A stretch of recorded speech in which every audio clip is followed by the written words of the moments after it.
तो भाई ओमान में रहने वालों के लिए एक और बड़ी गुड न्यूज़ है और वो गुड न्यूज़ है नोम्बियो की जानिब से, जो कि क्वालिटी ऑफ लाइफ इंडेक्स की जो रैंकिंग है वो शाया करता है। उसने ये बताया कि ओमान जो है दुनिया में, पूरे गल्फ में नहीं, पूरे एशिया में नहीं, पूरी दुनिया में ग्लोबली लाइफ जो क्वालिटी ऑफ लाइफ इंडेक्स है उसमें चौथे नंबर पर है। जी हाँ, चौथे नंबर पर है।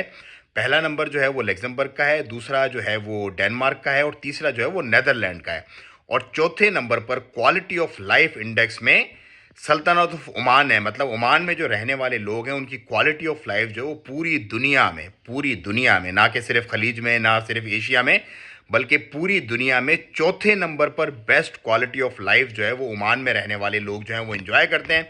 अब क्वालिटी ऑफ लाइफ क्या होती है, डिफरेंट इसके फैक्टर्स होते हैं, डिफरेंट चीज़ों को मेजर करके फिर ये इंडेक्स जारी किया जाता है, जिसके अंदर of course law and order होता है, एयर क्वालिटी होती है, जो अपना जो सराउंडिंग्स आपके होते हैं, बिजनेस के जो मामलात होते हैं, खुशहाली जो लोगों में देखी जाती है, उसके बाद जो लोगों का जो क्वालिटी ऑफ लाइफ है, लोगों का कसब मुआश का जो मामला है, लोगों के जो रेशल सिस्टम्स हैं, उन सब का एक सर्वे किया जाता है। उसके बाद ये इंडेक्स शाया किया जाता है। तो अगर आप ओमान में रहते हैं तो आपको क्या लगता है ओमान की क्वालिटी ऑफ लाइफ के बारे में, ज़रूर कमेंट में बताइएगा और इस वीडियो को शेयर भी कीजिएगा।